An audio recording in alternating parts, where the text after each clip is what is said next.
Ladies and gentlemen, welcome back to the True Life Podcast Evening Edition. I hope everybody's having a beautiful day. Hope the sun is shining and the birds are singing. The wind is at your back. I have with me today the incredible Alexandra Artzoglou. And I built a nice little foundation for us here. Let me just go ahead and introduce her. In a world that often settles for the mundane and the mediocre, Alexandria stands out as a beacon for those who refuse to let their potential remain dormant. As Joseph Campbell once urged us to bring forth what is within us, Alexandria's journey is a testament to the profound truth. With a background in psychology, she soon realized that understanding the mind was not enough.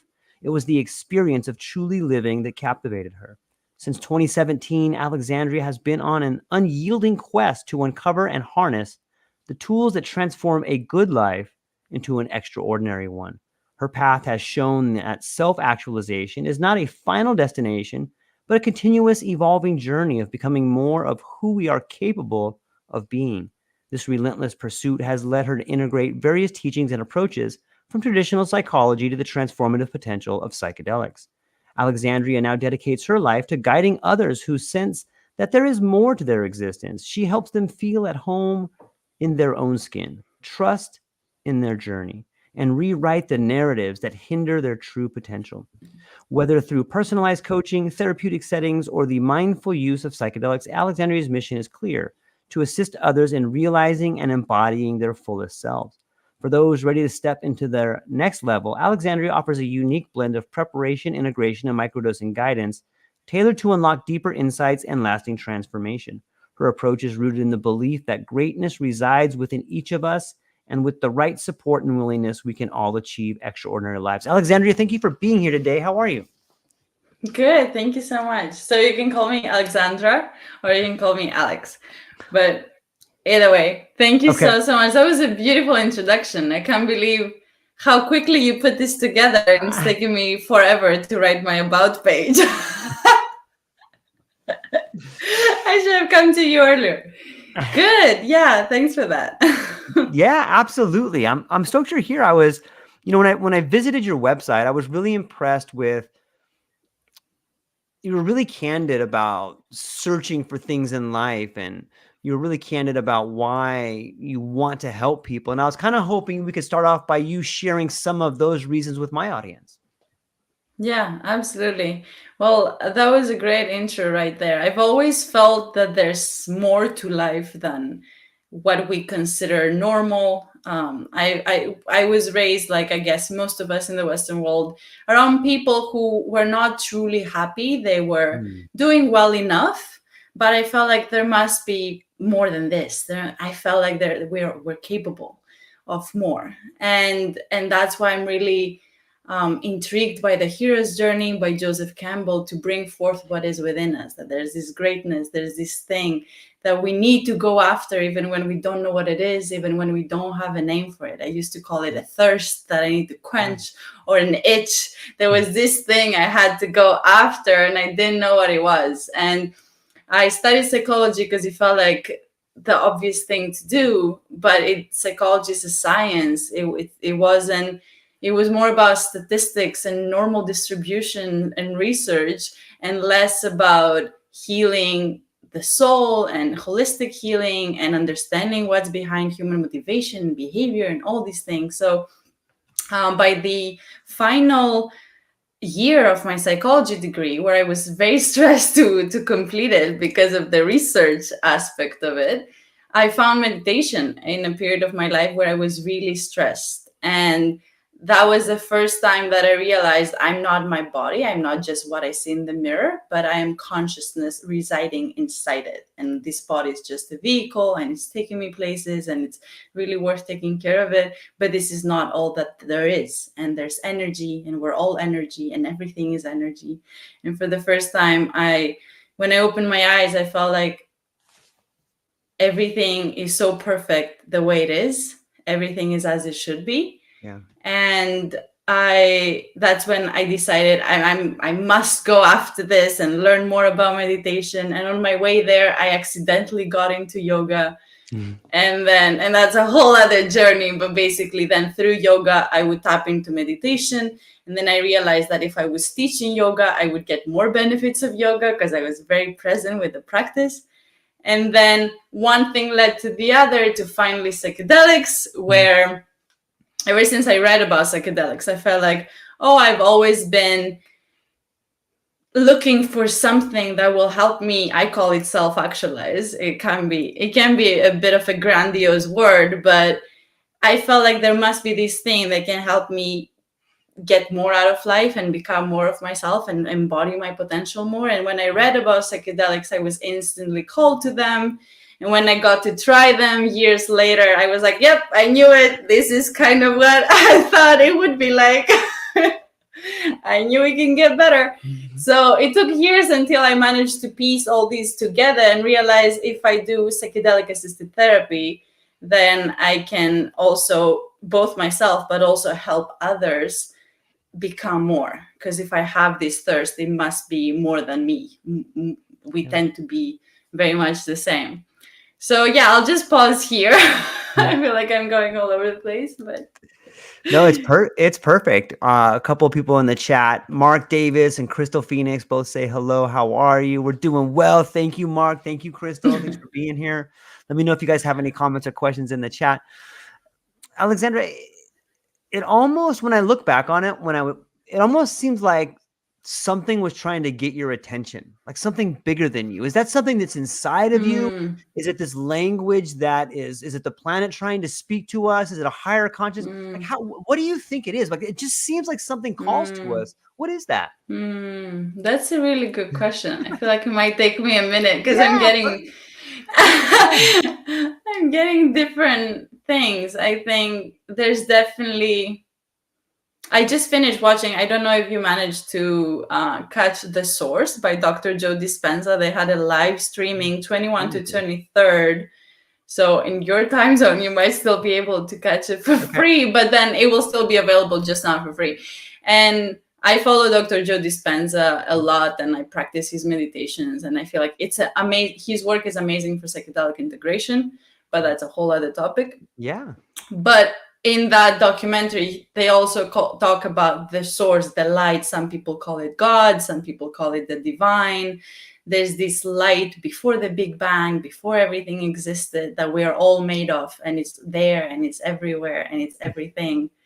So it could be that there's definitely more than this, and psychedelics do tend to help us to Yeah. understand that, oh, it's not just this dimension, and there's more layers. There's the energetical body, many of which I don't even know, because Mhm. I tend to say I have a lot of work to do with what is already here and my past and my childhood.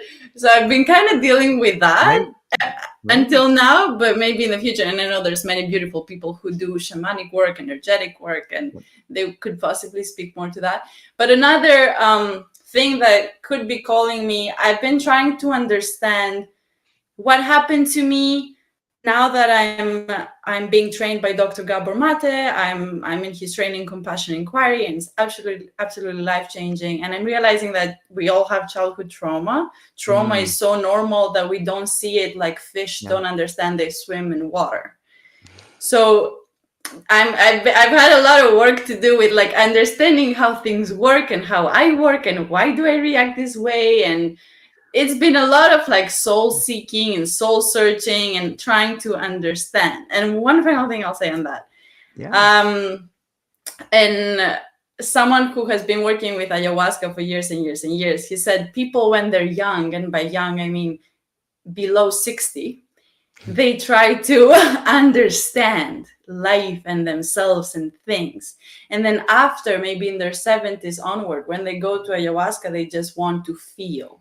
Mm, And that is a really beautiful distinction. Like I feel like I'm still very much in the phase where I'm just trying to sure. understand how things work and how where things come from and what's the purpose. And I've gotten many clues on those, enough to be like, okay, I can pause for a bit and I can possibly help others on this quest.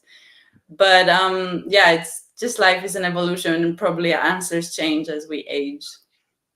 Yeah, it's well said. Whenever I hear the word understand, Like I picture myself underneath something, looking up and trying to figure out how it works. Like you're like underneath it, like standing, like how does this work? And psychedelics really, and psychedelics and these different ways in which we enter alternate states really do seem to give us insight on how things work, primarily ourselves, primarily our thought patterns. Mm-hmm. And if we do take it back to childhood trauma, you know, I don't know that I've ever talked to anybody on my podcast that didn't have a childhood trauma. And it's interesting to hear the way they've integrated. Some people have said, you know what, because this happened, I'll never love again. And other people have said, because this has Mm. happened, I'll love more than I've ever loved again.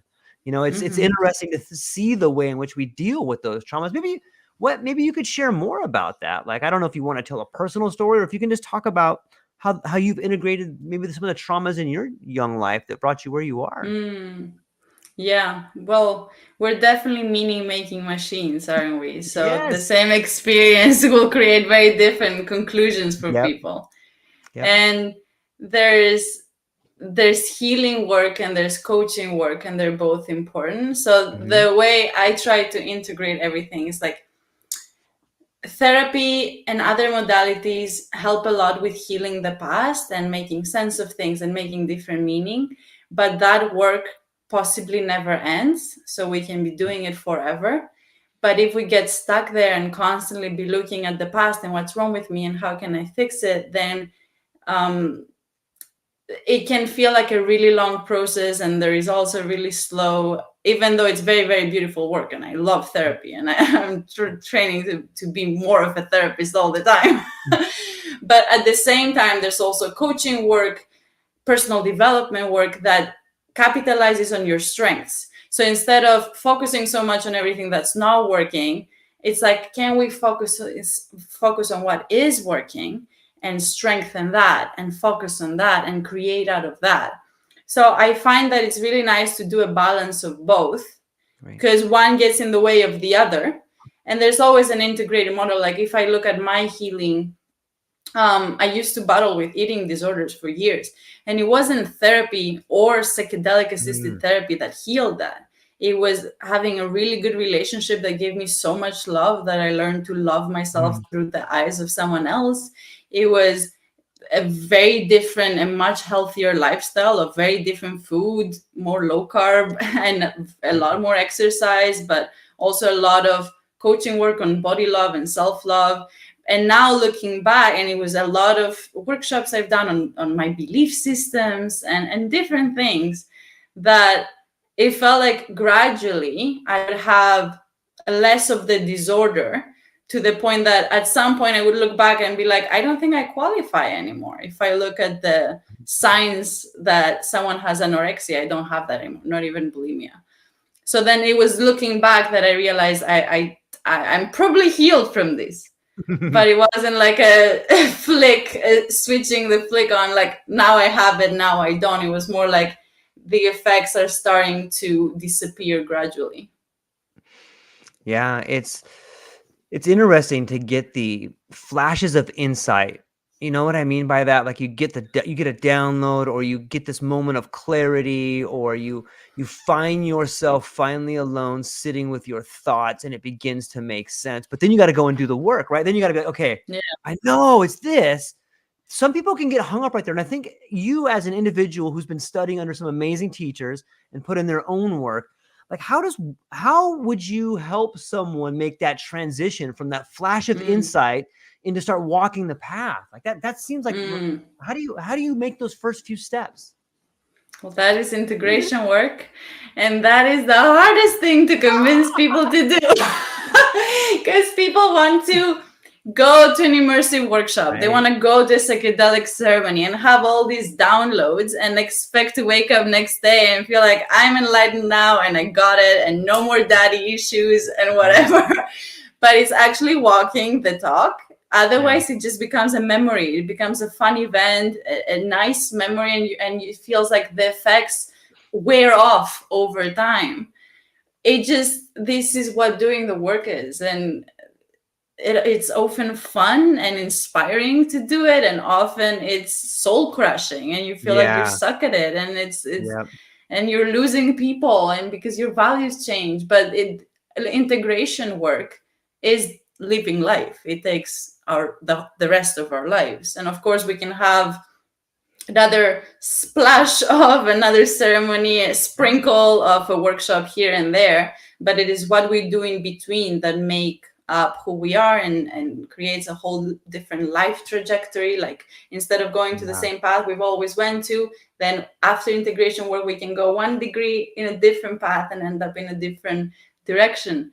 And that is very hard to convince people of, because yeah, we just like quick fixes these days and magic pills and tell me something new and what's the new method. But really there's nothing new. It's all old methods, like community, healthy lifestyle, meditate. I Mm-hmm. keep saying to people, if you're gonna do one, if all this healing is overwhelming, just meditate. If you're gonna pick just one, meditate. That's it. And it's free. And it Yeah. depends on you doing it. Yeah. It's I'm curious, for someone like yourself and maybe a lot of the people that you've been interacting with, and I know a lot of people on my podcast, that there can be radical shifts sometimes. Like you said, it's nice to spend top at the top. It's nice to spend time at the top of the mountain. Like there's this, there's this sort of fearful ecstasy that you feel of like, oh my gosh, like the terror before the sacred, and you're understanding things for the first time, maybe. Mhm. Like there's some radical shifts that can come from there. Have you yourself ever encountered, or perhaps someone you're working with ever encountered this? Okay, I'm going to make a radical shift in my life right now, and they just turn on a dime Mhm. and start trying to go down this whole new direction. Mhm. Well, every New Year's resolution, I see my clients trying to do that. So true. But it does. It always comes back to integration. Right. So even if you have an ayahuasca ceremony and realize many things for the first time, like where we come from, I Right. call them the hippie like stuff, like why Mm. we call trees our ancestors, why we all come from the earth and descend back into it, why, what it means that we're all one and we're all the same, Yeah. all those things that the hippies used to always say. And then I'm like, oh, I didn't know I had so much hippie in me until I went to Yeah. ayahuasca. Now I get it. I want to be barefoot all the time. Why be disconnected from the earth? So those are, it's a red pill, blue pill kind of situation. Those Right. things change you. And once you see, you can't unsee. Yeah. But then again, like for me, it's all about long lasting transformation. If it's not going to change your life, if you're going to go back to the same life with the same people in the same job and the same Hmm. habits, we can not always change our job or our environment, but we can change friends. We can start hanging out with people we admire, people we learn from, not people who gossip all the time or people, who drag us down. So we could change those things in order to integrate that experience. We can be around people who have also had similar experiences and understand Yeah. our language. So it's all about what do you do after big insights do occur, and someone might want to have a massive transformation, and it can happen. But it really depends, the success of it depends on whether it's going to last or not. And again, it doesn't have to be so black and white. Sometimes we do the work and sometimes we don't, and sometimes we get it and sometimes we forget. But it's like over time there might be, if it was a graph, it could be going up and down and Yeah. up and down, and but over time there would be an upward trend Yeah. of progress. Yeah. It's interesting to think about the upward trend of progress and the relationships that tend to form around us when we're on that upward trend of progress. It seems on some level our relationships change because our relationship with ourselves. Christo says here that she talks about having flashes of insight when she left her abuser. Is that, have you, obviously none of us are giving medical advice here, but have you had people come to you that were maybe in abusive relationship, and is that a different method you would work with someone with versus someone who's trying to fix their job or fix a relationship with their kid? Do you take different avenues for different, like, do you have different approaches for different styles, or how do you decide what to do there? Yeah, if it's like big T trauma, if we say, Yes. I would mainly go with compassion inquiry, just hold space, allow space Hmm. to be there. I wouldn't coach as much. I would just Right. inquire of, Right. because we want to validate the experience when someone Right. has had something traumatic happen to them. It wasn't their fault, so Hmm. we want to acknowledge that and hold space for that. But also we want to give responsibility to the client, so because I can't work with the abuser, I can't work with the person Right. that inflicted the trauma, but I don't want that person to be a victim anymore of that situation. So I want to empower them and help them see their part in it, or how to not repeat the pattern anymore, because as Gabor Mate says, the trauma happened before the trauma happened, and we got disconnected from ourselves. So that was the original trauma. We were often I see it as if from the neck down we have put a lid on, and we are disconnected from our bodies, our gut feelings, our intuition. So we want to reconnect with those things, and when we are, then it's less likely that similar situations will happen again in the future, because we're way more attuned to ourselves. So that's more therapy work, and that's what I would do definitely with big T trauma. That is most of what I do in general, but Mhm. sometimes, there's also different methods, but that is the core of what I do. Like compassion inquiry, this approach has truly transformed my life and the way I see my childhood, and the way I hold space for clients' childhoods and traumas. And yeah, that's the main thing of what I do. Mm. It's so interesting to think about patterns that happen. When I look back at some of things that happened to me when I was younger, and I can see patterns of, maybe misalignment or abuse on some levels, you know, it almost feels like that trauma that happens to you when you were young is, I guess the proper word would be maybe impressed upon you. Like it almost creates a new Mhm. pattern in you on some level. Would you have any thoughts on interrupting patterns with different states of awareness, or is there any particular techniques that you use to interrupt patterns to help people stop performing those Well, same patterns? again, there's the coaching stuff and there's Right. the therapeutic stuff. So, and I could speak to both, but as Gabor Mate, again, everything I do in my life is backed up by a quote by Gabor. Yeah. The myth of normal. Exactly. As he would say, and as he trains us to say, is when the trauma happened, who did you speak to about it? Hmm. So, and most people will say nobody. So Yes. it creates a very different experience when someone is held, when the child goes to their mother or father and expresses that difficult thing that happened, and they are able to help them process that and to feel the sadness and share that experience. And it creates a very different life and a whole different set of belief systems and meaning Mm. making. When the child is alone with their pain, then they start believing, I am alone with my pain. Pain is intolerable. I cannot share pain. People are busy. I'm not good enough. I'm not important enough. There's a whole list of beliefs that we create because of experiences like that. So in therapy work, what we do is that when we go through this process of when did you speak to about it? And if not, then why not? And there's a list of questions we would ask. And then the client would understand that that's where the reparenting happens, when they understand, of course they created those meanings and beliefs at that time in that situation, but it's not really that they're not good enough. It's just that the conditions were in such a way that one thing led to another, and they were 4 years old. Mm-hmm. So of course that's what they believed. Children are very narcissistic. They're Yeah. hungry, you feed them. They Mm-hmm. pee on themselves, you change their diapers. I Yeah. mean, that's before 4, but so it takes time. They can't really process that dad is busy because he's trying to make money to pay for food, and mom is busy because of this and this and that, they can't rationalize in such a way. So they're like, if they're busy, then it means I'm not good enough, for example.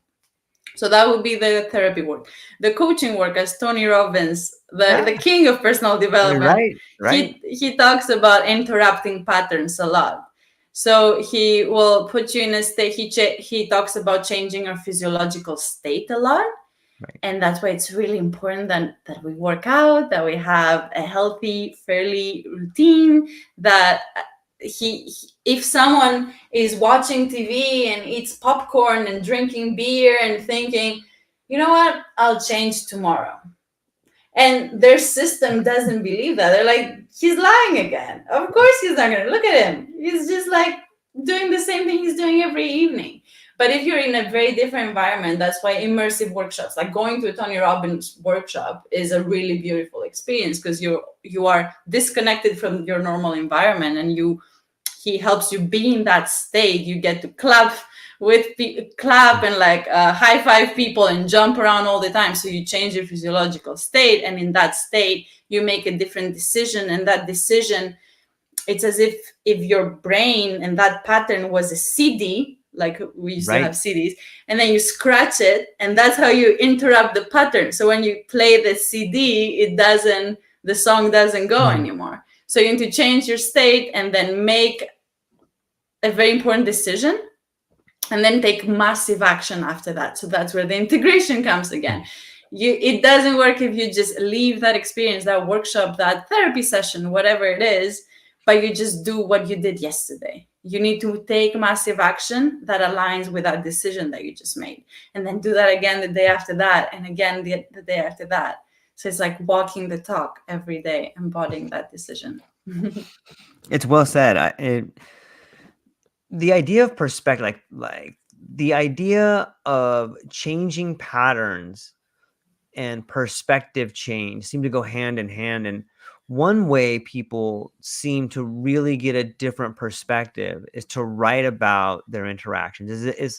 I know for me, writing or journaling has definitely been helpful prior to a psychedelic session, even during a psychedelic session, and then after a psychedelic session. Maybe you could speak to those ideas about writing and altered states of awareness. Oh, that's my favorite topic, probably. Awesome. Actually, my coaching emerged out of creating journals for people, for them to help to reflect on their experiences in their lives. So I used to have a one-to-one consultation with someone. They would tell me everything they're struggling with, but everything they want, like their goals. And then I would create 100 to 300 pages of customized journal prompts to help them address all those things. And then I realized, instead of giving them those journals, I can just ask them the questions during a coaching session. It's going to be faster. And that's how I started coaching. And then I realized that many people believe that they're ready to move forward, but there's trauma from the past that is holding them back. And that's when I decided to do my trauma training, compassion inquiry. And now I am actually creating psychedelic microdosing journals. And also, for people who are not into psychedelics, I'm also creating personal development journals to help people reflect on priorities and the year and their goals, and what are they doing that is aligned with those goals. Because as a very beautiful quote says, if I wasn't listening to your words, but only looking at your actions, what would I think were your priorities? Because we often say, I want to focus on my career, but I spend 2 hours a day on Netflix instead of, researching that career idea and putting a business proposal together and all these things. So huge supporter of journaling. I feel like nothing replaces writing, especially by hand. And it's really worth doing that brain vomit, especially first thing in the morning, something like morning pages, like from the artist way. I often find when I personally sit to meditate, there's all these thoughts that are coming in. And I'm like, if I want to think, I shouldn't be meditating. I should be journaling. And then go off to meditate when I've unloaded a bit, offloaded. So yeah, I also very big supporter of journaling during psychedelic experiences. There's Mm, a big debate on that. Some people will tell you it disconnects you with the experience, you don't go as deep. I think it really depends on the person. In the ayahuasca experience I had years ago, I was writing during ayahuasca for ah! like 4 days. Unpopular tool of sitting in an ayahuasca ceremony. But I felt like my journaling, my writing was 50% of my healing, because it would Mm, also help me stay on the thread, because often we get distracted. And that was before I knew about intention setting as much and how to be self-regulated during a psychedelic ceremony. I didn't really know those things. So I felt like the writing really helped me to be like, oh, now I'm thinking of all these other things. Wait, what was I writing? Right, this issue. We are working on this issue today, yeah. you know? So yes, yes to that. Yes to journaling at any Yeah. point. It's such an epic attempt to really capture the imagination. And like for me, like on a big journey, there's been times where I'll try to first off, I tried to journal during it, and like it would just be unlegible. I'd be like, what am I Yeah, writing? And it's like scribbles, and I'm like, I can't even read that. I don't remember what I was thinking. yeah, So then yeah, I was like, okay, I'm gonna record myself because I know I can't really, it's like I can't barely see everything's moving. So I'll just record myself. And like there, it's been, I've it's 50-50. Like some of it has been really inspiring and cool when you go back and you listen to something you said at one of those experiences. And the other part is just gibberish, but it's yeah, really a way to try to capture that ineffable, right? Because in some of these experiences, you have these flashes, you're like, that's it, that's brilliant. And then 5 seconds later, you're like, wait, what was I thinking again? It's so hard to hold yeah. on to. Yeah, it's like a dream. Yes, it is like a Yeah, dream. It's fascinating to yeah. think about. Do you that particular insight, it's like a dream. Have you been able to take that insight and apply it to your daily life on some level? It almost helps you realize the life you're living is like a dream.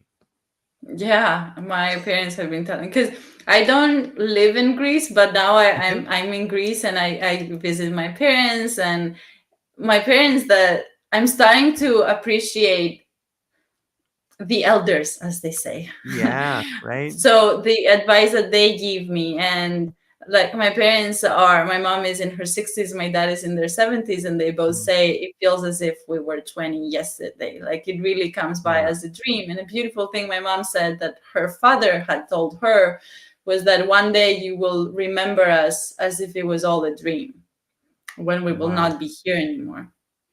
So those are very beautiful things to ponder on, and really help us be grateful for what we have now. Like that idea of impermanence. I've had a life that it was such a dream, and it was exactly what I wanted to spend my 20s doing. I've spent a lot of years traveling the earth and meeting incredible people, and doing different things, and going to spiritual gatherings, and having all these like little crazy experiences and beautiful experiences, like unconventional way of spending my 20s.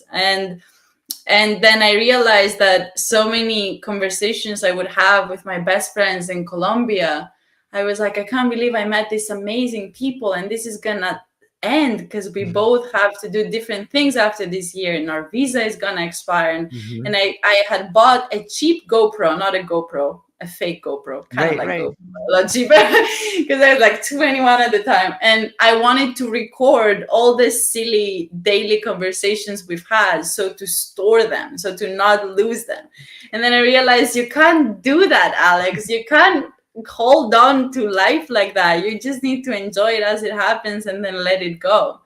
So Mm. all these beautiful trips and all these beautiful experiences, like going to Mexico and seeing all the beautiful views and being 22 once, and I was like, this is gonna end, and that's fine. It's this is it. It's a moment at a time, and I just, the more I am present during and awake, the more I'm not thinking of different things, then that's the best I can do. That's the most I take advantage of it, because I'm just here now, and life is a collection of nows. But the more we spend distracted, and the more we spend, regretting or Mm. just not being present, really. even daydreaming Mm-hmm. is a way of missing out on it. It might be a more positive way than regretting, Mm-hmm. but we're still not present right now. So then I just started to let go and realize it is a dream. And I will be like 40 soon, and then 60 and so on, hopefully. Yeah, And what else can we do? It's this bittersweet realization of impermanence. it is. I have a good question for that one. Let's see.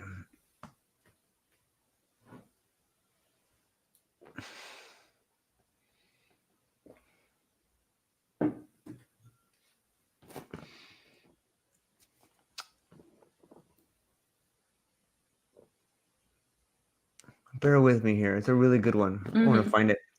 You're looking for a book? I have some notes that I wrote up here, and I was like, oh, I gotta ask this question. But as soon as you said that, that reminded me of one that I kind of wrote down, but I didn't really write it all the way down. Take your time. Imagine we're pausing. Okay, fantastic. Let's see. Mhm.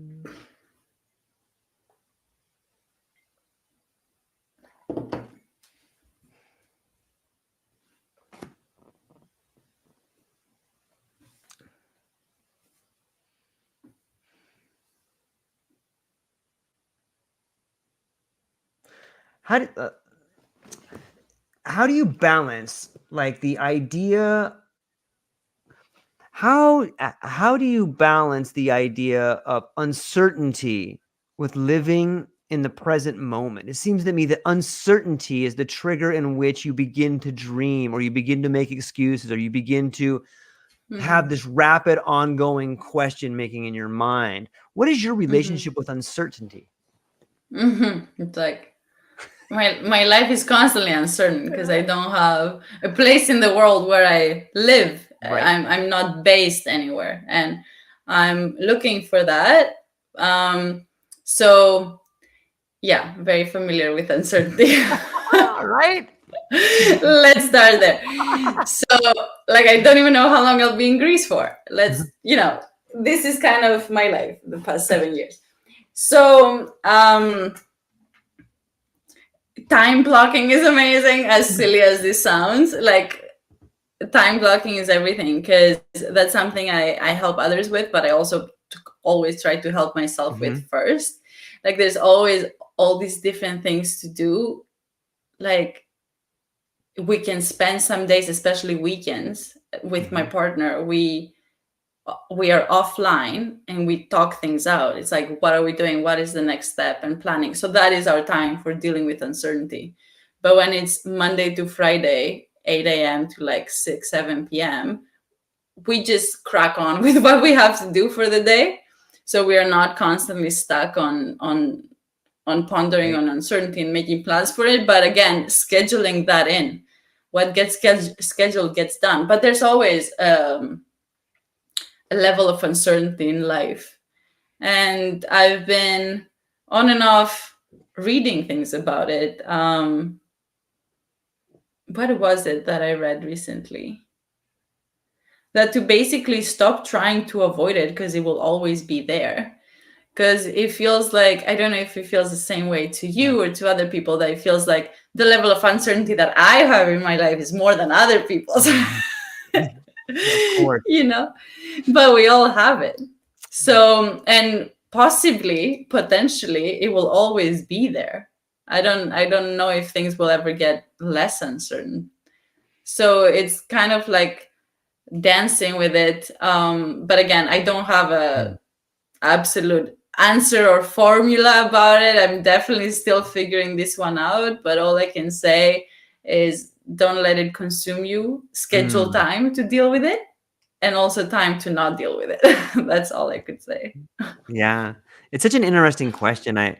I do think that most people, I think it was Bob Marley who said, every man thinks that his burden is the heaviest. And that resonates with me and uncertainty, because it's really easy to begin thinking about all the things that could happen to you, all the negative things, or the reasons why people did things, but yeah, I think this would be a good question for Gabor Mate or the elders or anybody in your circle that has dealt with it on a level? I think maybe your parents answered it when Mm, they said it was like a dream, because how much of those things mm, that you really worry about or those things you're uncertain about really affect you? It's usually something idle on a Tuesday that blindsides you that's the problem, But uncertainty is mhm, it's a mhm, real it's a real clincher on some levels. It definitely mhm, messes with my head from time to time, but surrender might be the mhm. answer to that, right? Trust. Yeah. There you go. Yeah. Trust might be the answer to many things. Trust is Mm, peace, I was taught. Trust is peace.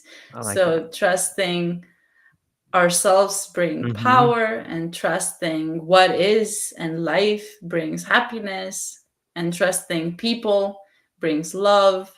Mhm. So trust tends to be a really good muscle to work on.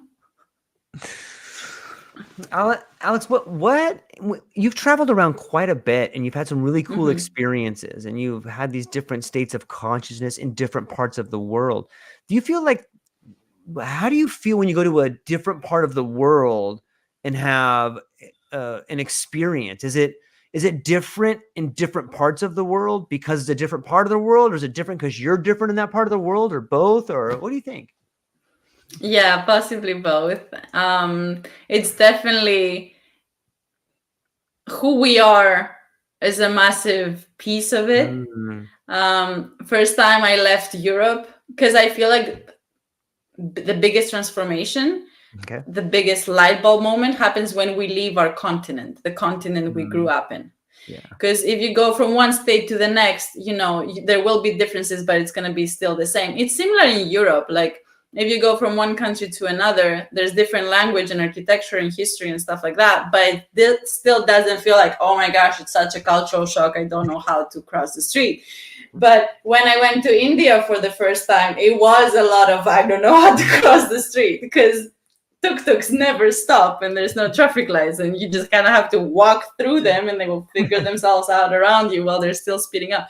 So that's when, but the thing is, when I went to India for the first time, I had just broken up with my a long-term relationship I had at the time. So Mm, I was devastated and I was crying every day, and then I was in this beautiful paradise like place in a yoga retreat, but I was carrying this grief inside me and feeling like mm, I'm wasting this experience. And that's when I truly realized wherever you go, you take yourself with you. It doesn't matter that I'm in this beautiful place, it's still me, damn it. I wish it wasn't. But and then another experience I've had was for example, living in Colombia was probably my favorite part of my life, my favorite chapter, but it was also the time of my life and the people I got to meet and the experiences I've had. That was in 2018. And then when I went back in Colombia in 2018, it was the same city, but I was different and the people were different and the experiences were different, and it was so not the same. mm, So it definitely, I think mainly our life depends on who we are. It's kind of like it's like a mirror, like a reflection. The outside is a yeah. reflection of what is inside, but also, people are where it's at. Like you meet amazing people Mm, that see you and feel you, and you learn from them and you admire them and you feel like, oh my gosh, I can't believe these guys are my friends. Like I'm learning so much from them. I'm becoming a better version of myself. So that also helps to having a transformative experience anywhere. It could be your hometown, it could be a place really far away from home. So everything is, I think, multidimensional. yeah. Like healing. It's well said. I can't help but think about the language we use for traveling on like a journey from a state or cross country, and then the language we use when we talk about like tripping. You know what I mean by that? Like maybe a micro dose is sort of like going to another county, and like a macro dose is going to another continent. Never thought of it like that. Because Yeah, the world changes, microdosing is right? more Yeah. like different planet. It's so crazy to to just see the different ways. When we talk about microdosing, there's a lot of different methods. There's like the Stamets method or the Fadiman method, or is there like the Alexandra method? Like, what is the Alexandra method? The Fadiman method. But many people, especially colleagues of mine who are also psychedelic coaches, Yeah. and they are very in tune with their bodies. One I have in mind, she's also a breathwork practitioner, or they have some somatic practice in their training and in their life, and they tend to microdose very intuitively. But that's not something I recommend to clients who are disconnected from themselves, and they use microdosing to reconnect and to become more of who they are. But I think there is a bit, I guess, more of an advanced level of microdoser who just intuitively knows and is called to when and what to microdose. Because it's not just psilocybin and LSD, it's also iboga, wachuma. People microdose different things. Even ayahuasca, I don't fully recommend it, but if a shaman that you trust says it, and I mean, there's a kind of a way to do it and many ways to not do it. But yeah, the whole thing of this parallel between journey and tripping with psychedelics, it's something I've pondered on too, and it definitely is a journey because it does have a beginning, a middle, and an end. Yeah. And it does change you, and you're tired by the end, especially if it's something like LSD. You spend like 12 hours on this thing. Yes. You're tired, you're hungry, you're sweating, and it is really a trip. And I also feel like I love psychedelics so much because they help me understand life better and myself better. So when after a psychedelic trip done intentionally, then I understand how life is a trip. And it's also to not take everything too seriously, to have fun. Last psilocybin ceremony I was on a year ago, and it was part of my training. So all of us want to do this professionally and are very serious about intention setting and preparation and integration. And half of the room, like 15 people or so, were like, you know what, my intention is to have fun because I haven't had that in a while and I just want to play. And we keep forgetting that life is also about having fun and seeing it as a game and playing. Yeah. That's half the problem is everyone takes themselves so seriously. Like, this is so important. I have to get this done. Or what? You have to get that done or what? It's crazy to think about. Even, if you just take the idea of someone who gets high, well, what happens when you get high? Like, don't you have a different perspective? Like, if you're getting high, you're looking down on things, or you're looking at a different perspective. And there's been plenty of times where, in a psychedelic journey, I've lived a whole nother lifetime where I was able to go back and reevaluate decisions I've made, make a different decision, and see how it played out in the third person. Like, there's a really transformative things that are happening in there. It's, I don't think that it is a coincidence that we use that same language to describe it. Have you? There is a zooming out for sure, even in microdosing, and that's why it really helps with creativity, with productivity.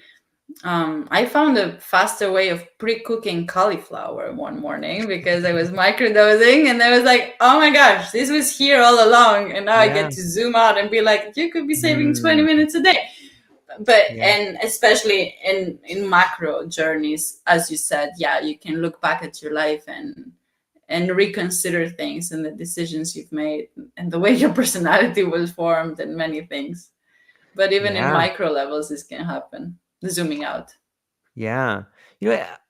I'm often curious about the revealing that happens. It seems to me like there's so much, I don't know if revelation and revealing are the same things, but it seems to me you can have these really unique insights, whether it's figuring out how to cook cauliflower different, or whether it is tying your shoe different, or whether it is solving a problem at your work different. But the process of the answer being revealed to you is intriguing to me, right? It's like it was there the whole time, but I just couldn't see it. Now all of a sudden you can see it, right? Isn't that amazing? It's insane. It's as if it's as if we really do find them when we're ready. Yeah, yeah, I agree. I There agree. was, do you know the comedian Shane Moss? Yeah. I watched him in Colorado last year. He's a psychedelic stand-up comedian, and he's hilarious. And he was just saying how in psychedelic journeys you often come up with these massive realizations that were not that big of it. Like maybe you saw it in your grandma's embroidery somewhere, Yeah. like home is where the heart is or something, and then you have a big psychedelic journey and you're like, home is where the heart is. Like you really get it. But it's this thing, and often it's been this quote or Yeah. that you've always heard, or this advice that so many people in your life have tried to give you, and suddenly you're like, oh, I get it now. Like Mm-hmm. now I'm gonna implement this thing. So the way I see it is, to understand something is to embody it, to make it from this cognitive information that was outside of you or Mm-hmm. in your head to go everywhere in your body. You're like, oh, now I am Mm. one with this knowing. Now I fully get it. I fully understand it. It's more like embodiment of like taking something that's outside to make it yours. Because when someone gives you advice, it doesn't really come through Right. until you are in a stage to experience it yourself, or you've, yeah, until you've had your own realization of that very same thing they're saying. So it's like, Yeah. oh, now I'm taking it inwards. I don't know if I'm making sense. Are you following? Yeah, that's a Okay, great perfect. that's a great way to explain embodiment. I was like, yeah, I've never really thought about it like that, but that is a great definition of embodiment, is to take it to heart, to take it home, right? And really know that, okay, I've got this lesson now. Now I can move on to the next one. It's Yeah, deep. yeah. It's like, it's Uh, mine now. I get it now. yeah. Okay, Yeah. we can move on now. You don't Yeah. have to repeat this anymore. I got Yeah. it. Yeah.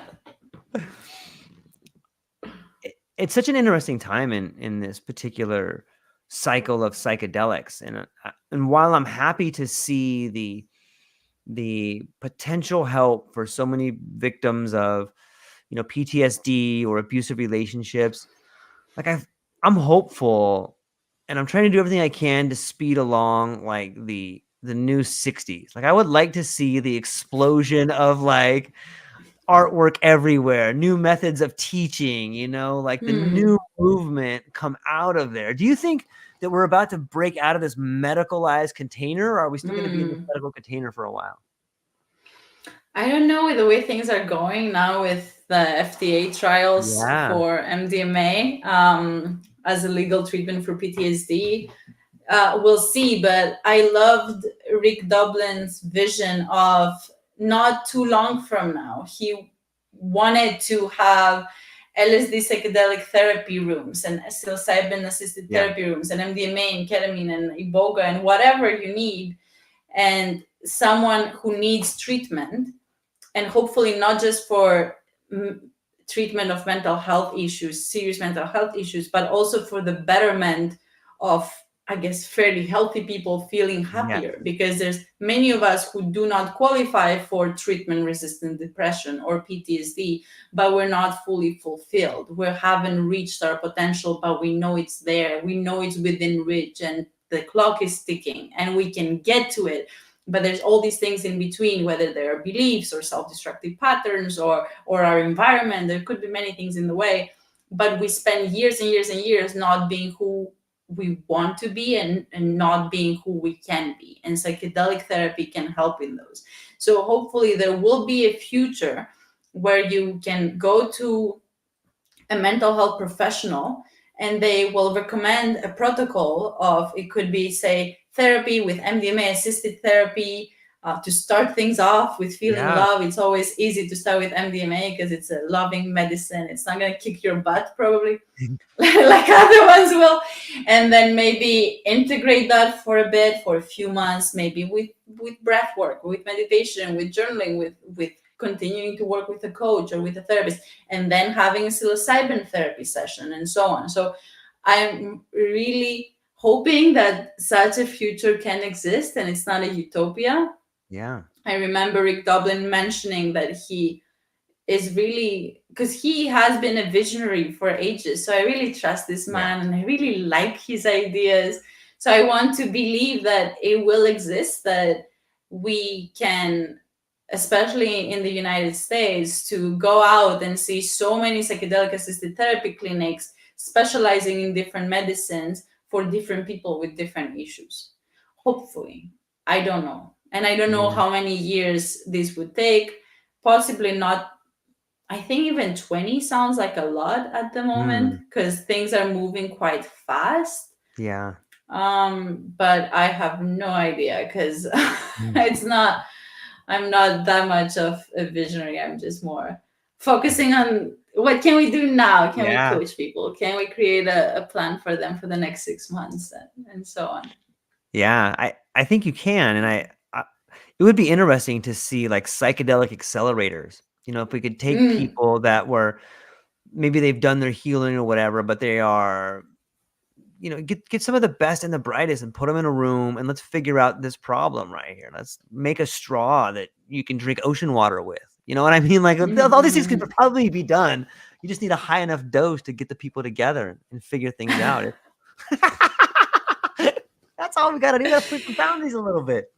Well, I think we are doing that gradually. I think we are Sure. changing the narrative, we're changing the stigma, and that's what's happening now Yeah. with the psychedelic renaissance that we're Yeah. on.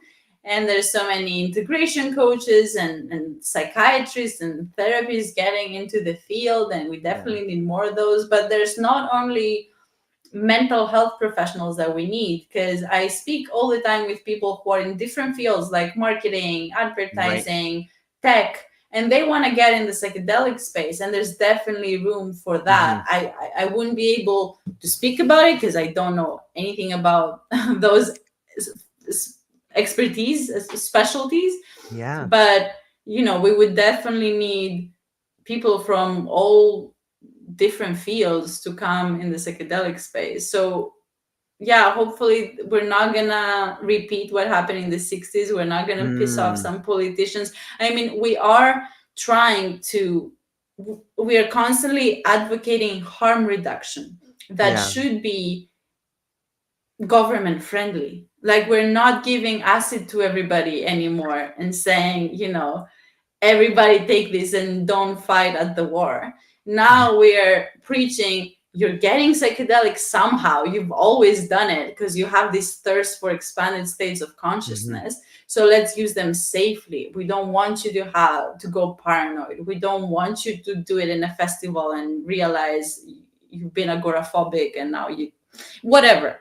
Yeah. So we're advocating harm reduction, and hopefully we're doing things differently than it was done in the 60s. We're trying to integrate Mhm. ancient wisdom and hopefully learn.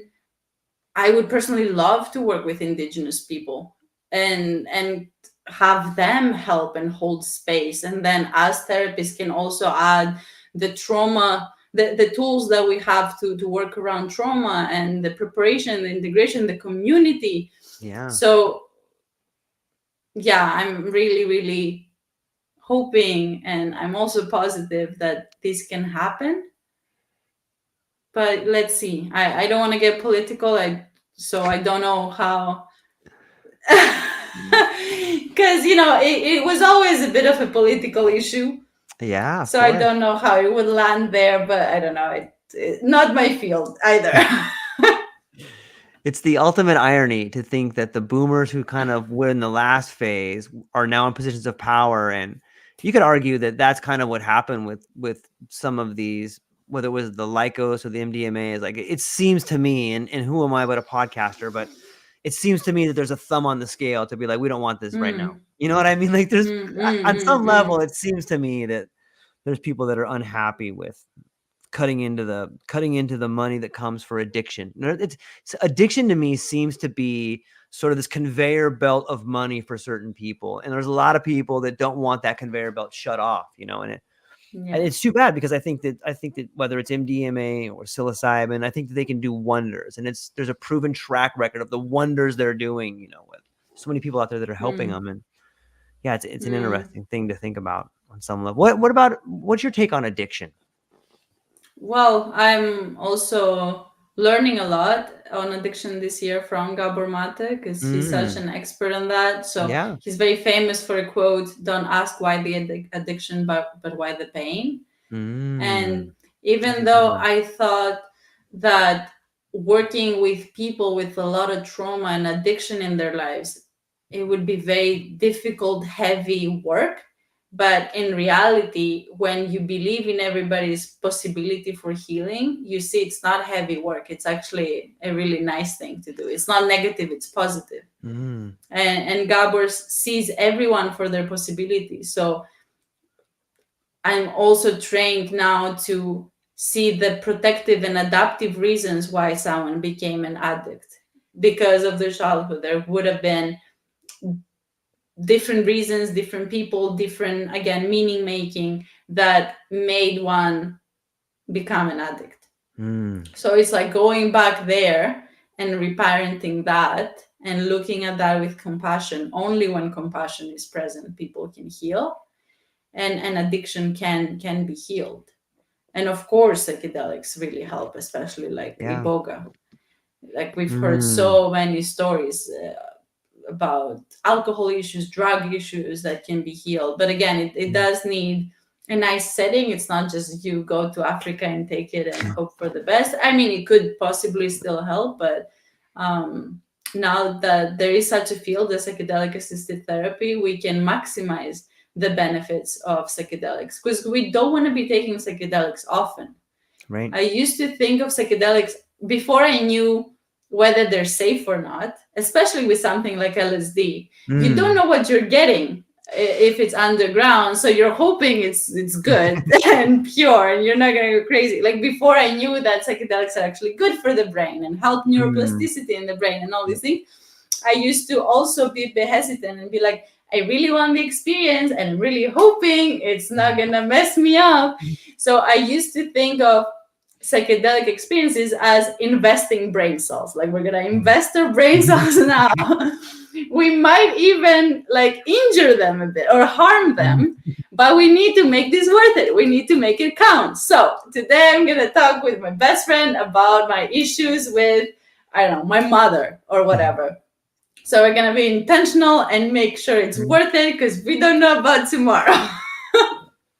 And now that we know that psychedelics are good, especially if you get your test kits and test them and make sure it's a safe substance, then again, it's about investing that experience, especially if it's something like iboga that takes hours and Right. hours. It's not like ketamine that it's like a 45-minute journey and then it ends. But then you want to prepare your mind, prepare your body, prepare your spirit, like journal things out, have a certain diet, make sure you cultivate a body that is capable of receiving the medicine, that it's a fertile ground for the Mm. medicine to blossom upon. So you want to do all those protocols to make sure that I'm really going deep into this. I'm having a trusted facilitator.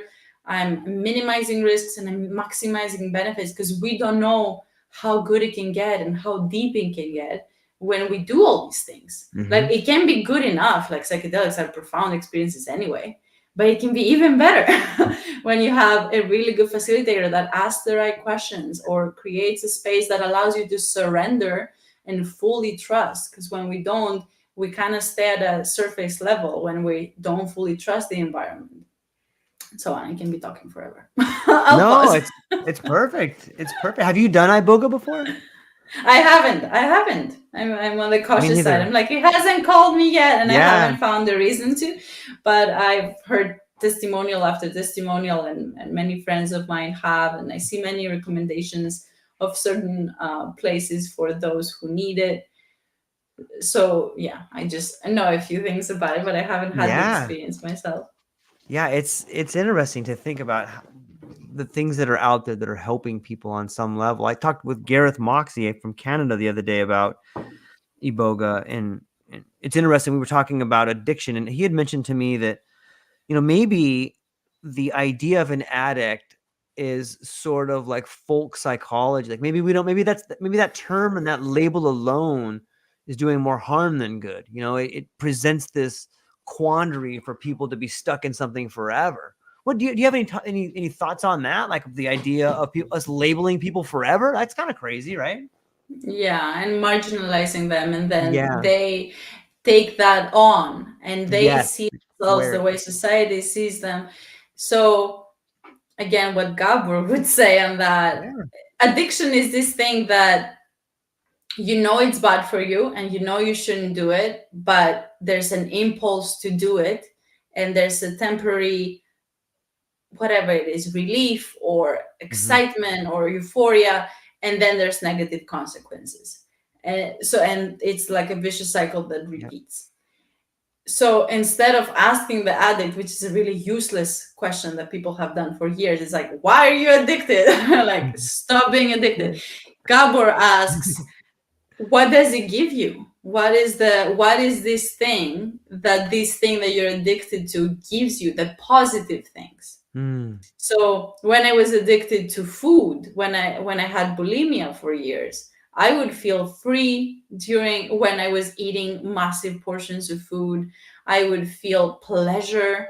I would feel like I'm present. I'm really enjoying the present moment. So then Gabor would ask, why do you not have these things in your life in the first place? Why is there Mm. no freedom, no pleasure? Why do you have to escape the present moment? What is going on?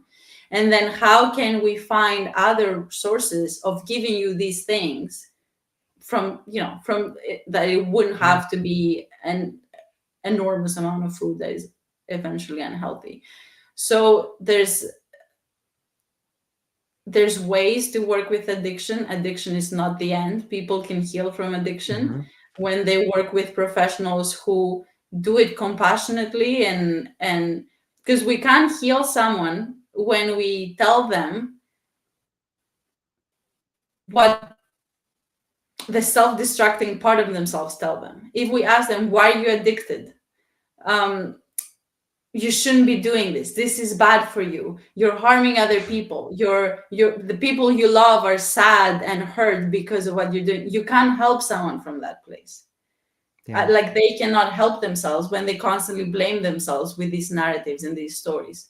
So instead of focusing on these voices, we can focus on, what does it give you? There must be a reason why you need to do this. Otherwise, you wouldn't survive. Maybe you would have killed yourself. Instead, you're alive and addicted.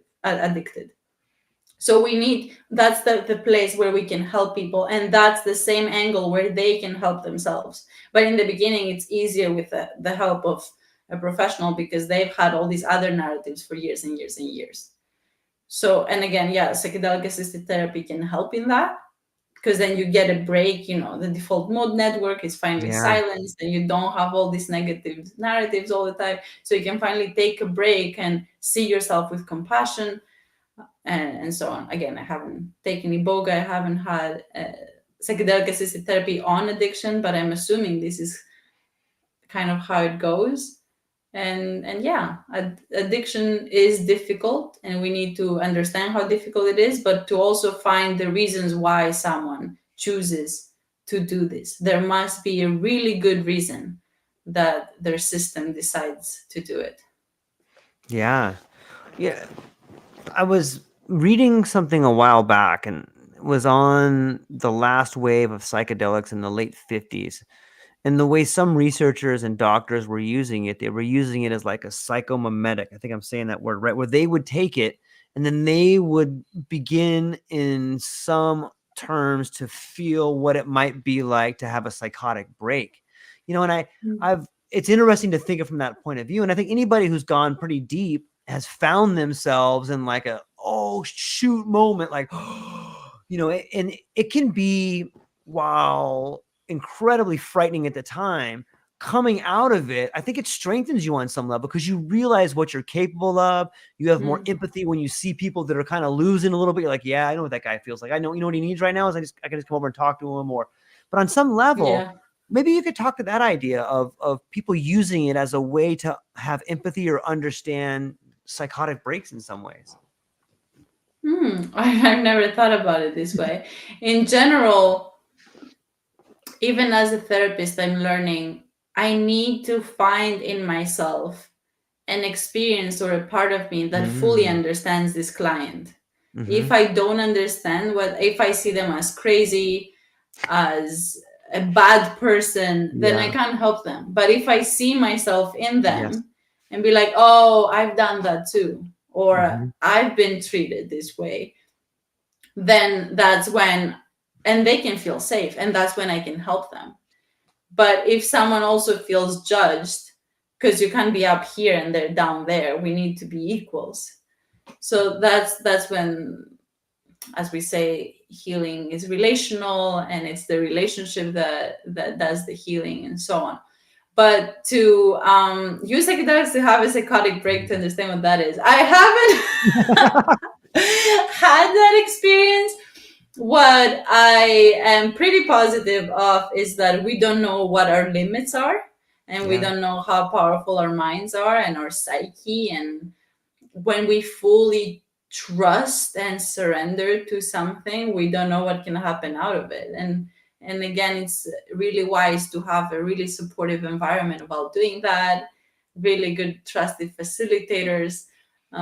There was an experience where I I had 3 grams of mushrooms, and then I was offered another gram in a retreat center.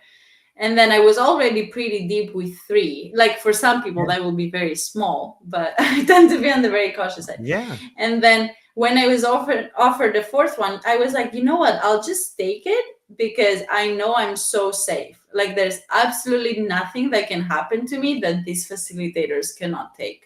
Like, I know I will be so taken care of. They will be able to handle all of it. And it was around 8 facilitators in the room, and it was a Mm. few of us. But I just felt like I can just surrender so much, and be curious and go even deeper with the things that I'm working on. And I don't worry about what will happen. Yeah. So when we are to test the limits of our minds, I think it's really advisable to do it in a really, really, really safe place around people that we really trust. Definitely have some people around, I would say, but it A depends lot. on someone's self-regulation. If someone is really good with themselves, possibly know how to meditate and know how to concentrate. And but again, that brings to another topic now that I will kind of digress. But Yeah. I always find that there's a level of surrender there needs to be there in a psychedelic ceremony, but also a level of, you need to have some practices, whether that's breathing, to come back to the breath if it gets too much, or concentration, like the skill that we train through meditation. There needs to be something that you can rely on yourself and Mhm. come back to something. So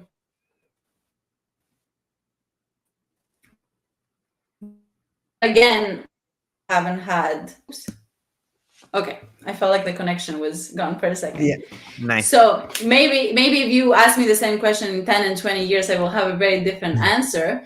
If I will have way higher doses of psychedelics, but at the moment I feel like there needs to be a dance between surrender, but also having a Mm. center to come back to, like that self-regulation. So yeah, but when I don't know how to express this. So when the dose is really high, you still need both, but you mainly need to lead on the surrender side of things.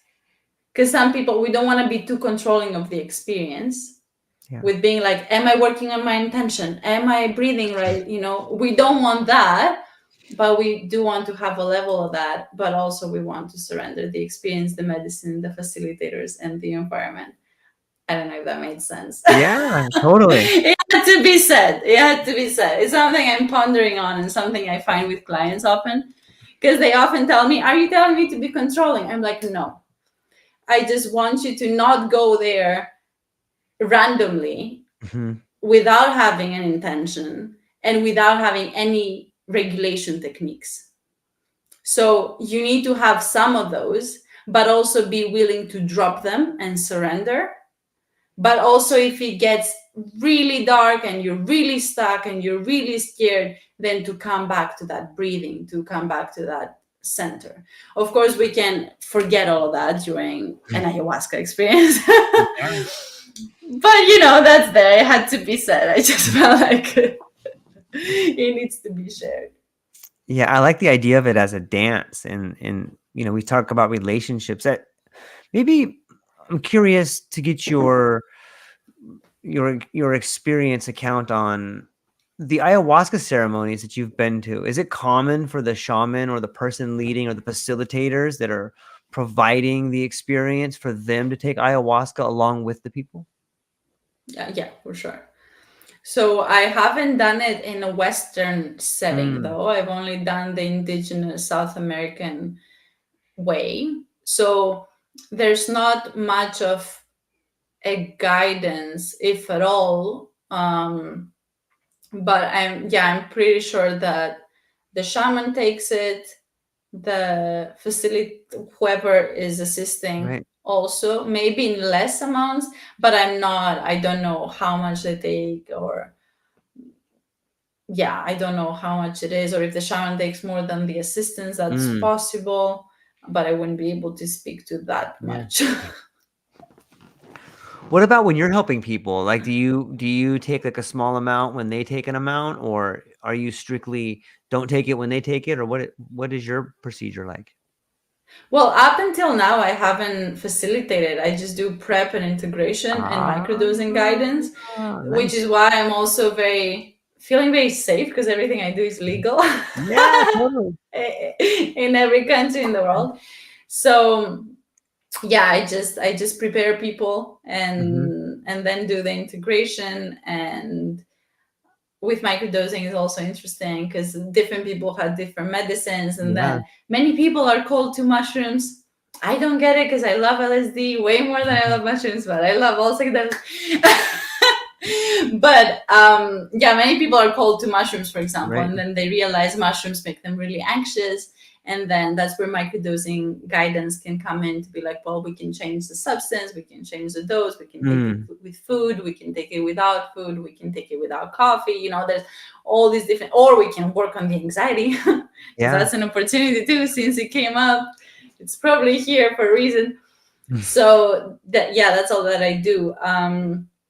And however, we'll see how things evolve. I feel like with the more training I get on how to hold trauma and how to hold Hmm. addiction issues, and also the more training I get on how to be a better therapist, a better mental health professional, we'll see how things will evolve. But up until now, I felt like that's what I'm trained to do, and that's what I'm gonna do. Some people say that on mushrooms there's an embodiment, like there's an intelligence there, and it's almost like you can ask and hear a voice. Sometimes people do hear voices. On LSD, it seems to be more less of an embodiment, less of an entity there. That's just my opinion, but have you felt something similar, or what is your opinion on that? Yeah, there's definitely differences. Mushrooms tend to be more grounding, Hmm. even in a microdosing capacity. And they tend to be better for healing purposes, for therapeutic purposes. They are more DMT like. Like I've had a mushroom ceremony that almost resembled ayahuasca sometimes. And there is, of course, they're a plant and they Right. come from the earth. So there's different conscience there. I find LSD, simply put, too much fun. I find LSD to be amazing for creativity, for dreaming a vision. If it's in a microdosing capacity, for brainstorming, for productivity, for writing better emails, creating better content. LSD Hmm. is amazing. Mushrooms can do that too, but LSD is so good with all those cognitive things. And LSD also tends to be more relational. Like I found, there was an instance that I personally, and I heard that before, but when I experienced it personally, I really understood it, that I wanted to therapeutically work on something with LSD, but I found myself alone, but I found myself wanting to have other people around and work on their relationships more, or have beautiful conversations with Mm. them. So I find LSD to be more relational.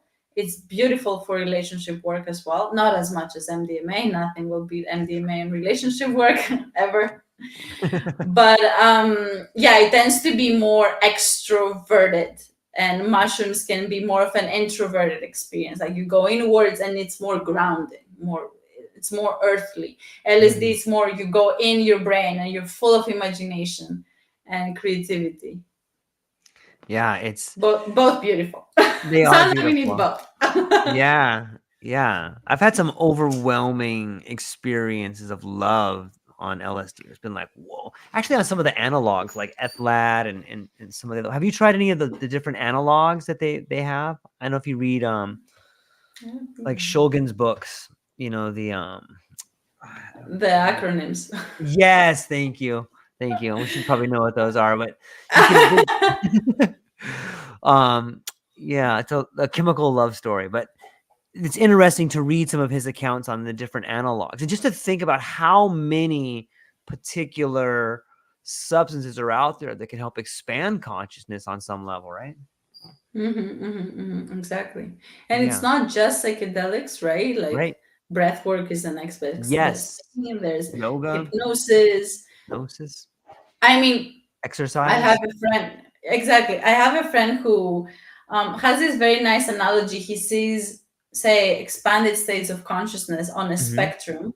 If you have meditation being in the lower end and psychedelics on the higher end, even though Yeah. meditation can also take you really high, but basically before psychedelics, it would be breath work, because it can be very psychedelic. Like it can really release so much DMT that Hmm. it feels as if you're in a psychedelic ceremony.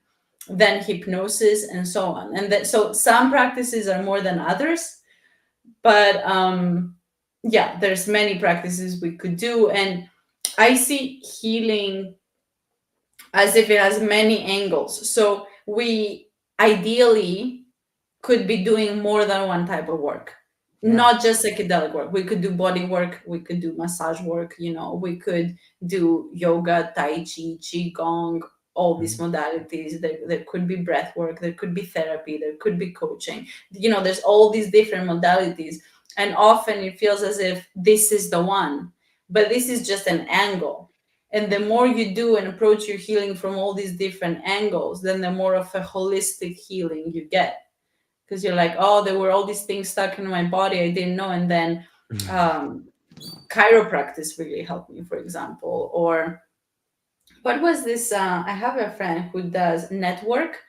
Mm. It's a type of chiro, Mm. and it works like magic. It's as if like they barely touch you, so nothing with the traditional Right. that they kind of correct you to the right direction and so on, but they barely touch you. It feels like a lot of energy work, and people they start trembling, they're having like massive insights, they start crying, they start laughing. There's all these different types of release from that type of chiro. It's called network for sure. Can't Yeah. believe I'm forgetting things about it, because they've been talking to me about it for ages in the past 7 months.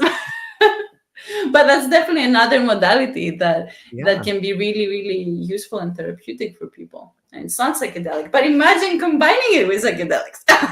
Yeah. Yeah. So it could be amplified. I think so too.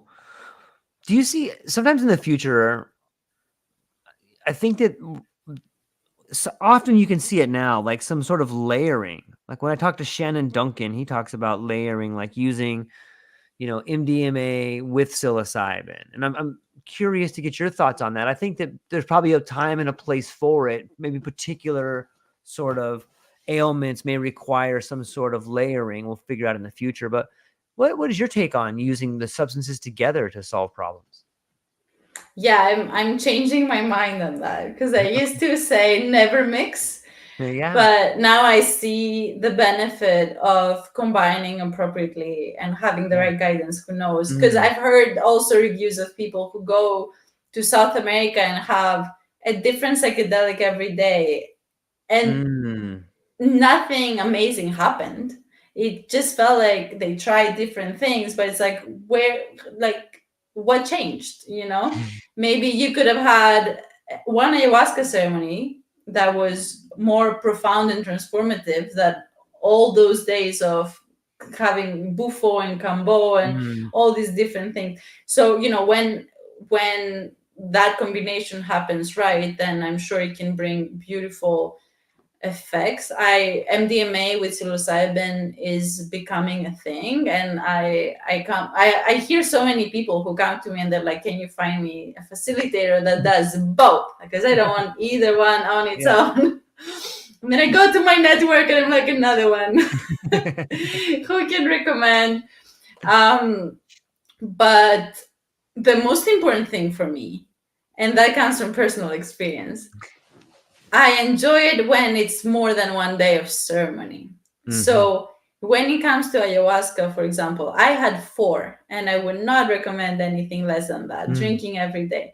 Because every day, especially if you come with the same intention, which I recommend also, every day you go deeper, and then you go deeper, and then you go deeper. So you build off of the previous day, and then in the end, and I've also heard that ayahuasca knows, the medicine knows when you sign up for more than one day, so it's mm, not going to give you everything out at once like a 5-MeO DMT trip, but it's going to be a more gradual, you know, experience of you getting to those realizations. And I highly recommend that. So when I hear of people going to one psilocybin ceremony, I almost get yeah. disappointed. Like, because especially psilocybin, that it's only 4 to 6 hours. Often you just scratch the surface. You can go really deep, Mm, but if only there was a protocol, and it wouldn't have to be psychedelics every day. There could be a sweat lodge, you know, temazcal, as they call it in South mm, America. There could be breath work activities. There could be other things that allow you to integrate and go deeper, and then have another medicine ceremony to continue going deeper. And then you have a retreat, whether it's a few days or a week or so, where you've really worked on that issue and all that preparation you've done paid off. And you also have more clarity around what to integrate, because not everything is to be integrated. Some things are just noise. As we've said earlier, a lot of it is like a dream. yeah. So not everything is useful material. Some of it is kind of like, I call it like commercial break, like seeing the ads for a bit, and then you're like, okay, no, we're working on this today. Okay, back to that. You know. So yeah, I think um there's definitely benefit in signing up for more than a day of ceremony, ideally more than 2. Yeah, it makes sense. Anytime there's a big problem, it takes a while to crack it, right? It's Yeah, um yeah. it's interesting. Like I keep hearing the word angles. And when I hear the word angles, I think of the geometric shapes that you see sometimes in these deep trips. Like sometimes I get the idea it's a language. You know, it always helps me understand. Like sometimes I feel like I'm just getting these geometric patterns shoved into my brain and it's helping me learn things, or maybe that's the way my brain's shaping up. But on sometimes too, it feels as if I get to study this image for a minute and it helps me see things in a different way when I apply that geometric shape to a situation in my life. Like maybe I'm not looking at it the right way, you know. But what is your take on those images? Some of them are breathtaking and they're Yeah. moving and they're wonderful and sometimes they're unexplainable. But what's going on with those geometric images, do you think? Yeah, some psychedelics have those more than others. That Yeah. used to be my first, especially during LSD Mm, trips. It used to be the first question I had with my friends, like, why do we see mandalas? Like, why mandalas? Why right? is it not a different shape? Why is it everywhere? And I'm sure there's many things Sure.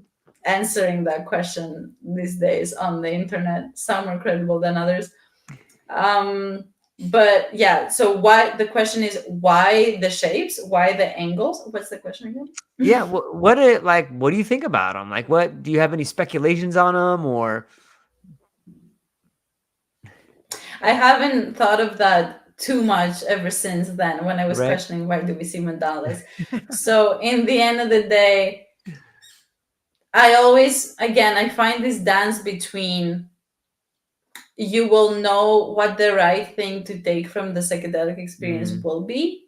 But also having a good facilitator can help you go deeper or point you yeah. to the right direction. Like one question can help you see things from a different angle or move on to something else.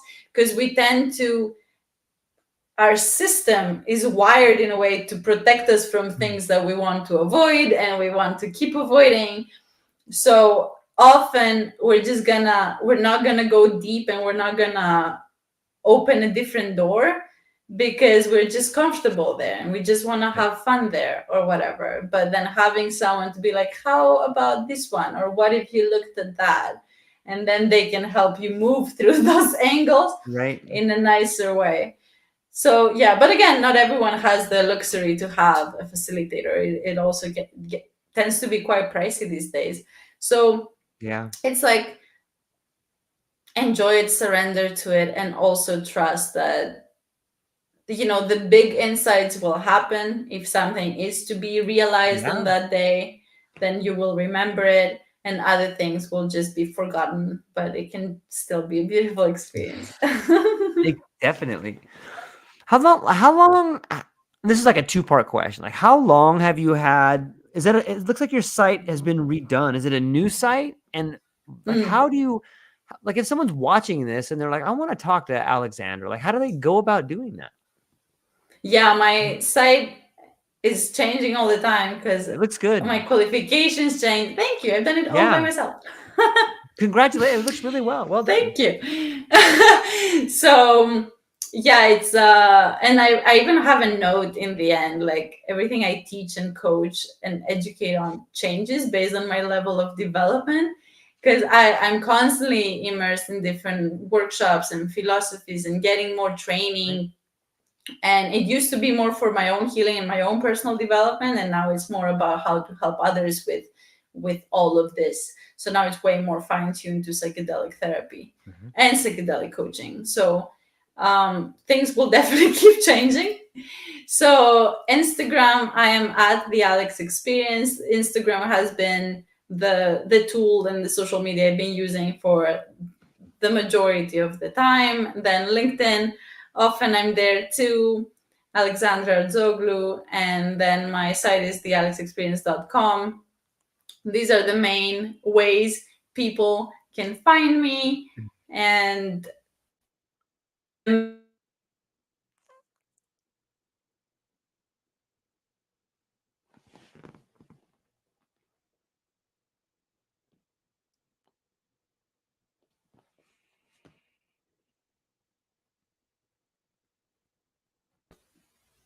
sorry, are we back? Yeah, we're back. I Can you hear lost you for me? just a second there. Yeah. I can hear you, but the pictures are still Can you frozen. hear me? Hello, I can. hello. I can hear you, but I just can't see the picture moving. Hello. Okay, can you hear me now? I can. Yes. Okay, perfect. So yeah, sometimes I have to tweak things.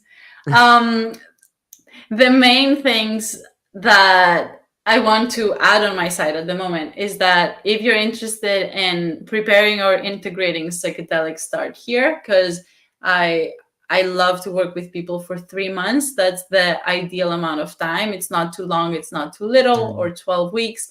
But also, many people will reach out to me having a ceremony on Saturday.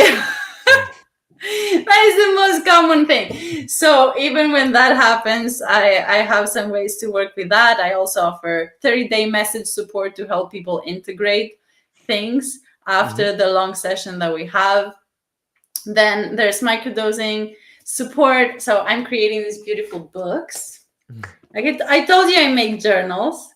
You did. So yeah, so this has taken ages to create, and it's basically a whole course in one book with journal prompts. So it allows people to track their experience and journal on it. And there's trackers, and there's also information on microdosing, preparing, storing, benefits, risks, contraindications, all this stuff on microdosing LSD and psilocybin. And there's also a program I've been creating with a beautiful friend for almost a year Mhm. now, and we are about to launch now. We are slowly launching, which is a microdosing course following the hero's journey. So we want to take people from the call to adventure to the allies and mentors and inspirations on their path, to the big ordeal they keep Mhm. postponing and avoiding of dealing with, to doing with our support, to having that death and rebirth, and then come Mm. out to share the gifts with the community, to integrate. And that is a beautiful thing we have going on. And also for people who are not interested in psychedelics, because I'm so passionate about psychedelic therapy that I talk mostly about it, but also for people who want to work through trauma, through addictions, through things like that, then I also offer mainly compassionate inquiry there. So these are the kind of the, I don't know if you made sense in my website of those. I keep tweaking things for sure. I get easily bored. No, the site looks awesome. I think that you did a great job of mixing together functional ideas of what you're doing and inspirational ideas of how you do it. And I would recommend people check it out for sure. What is it? Thank you. Yeah, it's really well done. And I know, well, I follow you on LinkedIn and I see the people with whom you're working, and I know that it's something that's near and dear to your heart. What does it look like when, like, let's say that somebody comes and they're like, okay, I want to work with you for this 3 months. Like, how does that work? Is it like you start off with a consultation and you get to know them for a couple sessions, or what does it look like when someone meets you for the first time and wants to get started with you?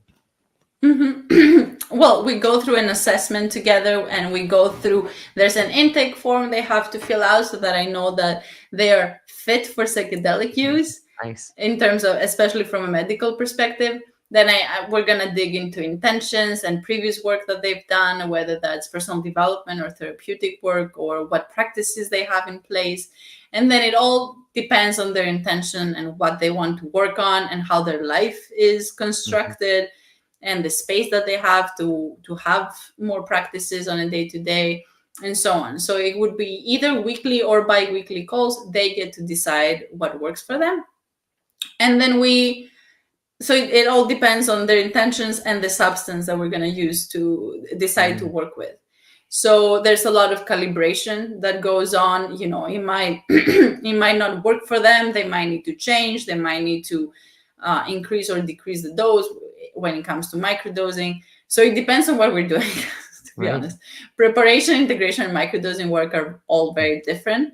Integration tends to be the least, not scripted, but there's not a list really of things to do. You translate the insights into practices and make sense of them and create change in your life and incorporate that change. So it's more coaching work. And like, I would call people out on not behaving in the ways they said they would after the psychedelic experience. Then there's trauma is always there. So there's always some work with the body and with memories that come up, whether it's from childhood or from the psychedelic ceremony, and what's making sense of them, and so on. So compassion inquiry is also a very body-based approach. I constantly ask, how does this feel in your body? And after you've told me that you've just got triggered by your wife, then how does that make you feel? So we work a lot with the body. There's some grounding, some meditation there.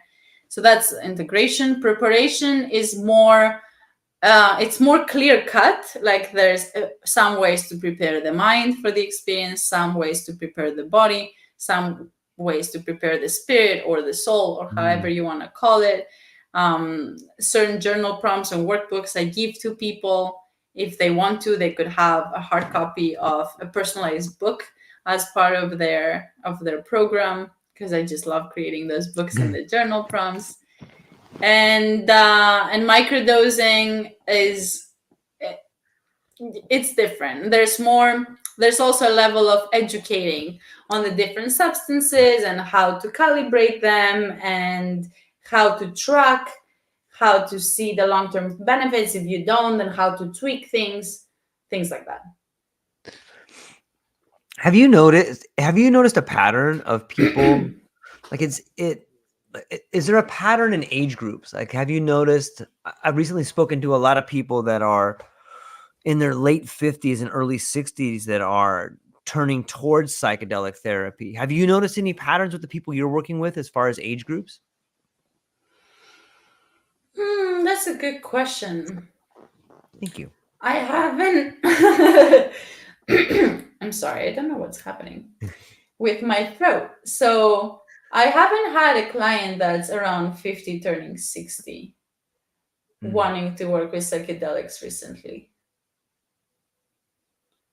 So I wouldn't be able to speak to that. And many of my connections who are already in the field, either as psychedelic professionals or enthusiasts, they seem to have been there right. for a bit. But yeah, I don't have a sample size big enough to speak to Right. that, I feel. It's just an interesting time because I read a lot of different parts of some different blogs, and it's talking about, I see death doula coming up, and I know that Yeah, there's oh a yeah. big demographic of people that are maybe getting close to the mortality experience, if you will. And Oh yeah. it's interesting to see that beginning to show itself. I think it could be very Yeah. helpful for that, for end of life too, right? Absolutely. Absolutely. And that wouldn't be later than 60. Totally. Hopefully. But, but yeah, I'm big supporter of that work. It really changes things when someone dies peacefully Mm, and they're not afraid of it and they're not trying to fight it.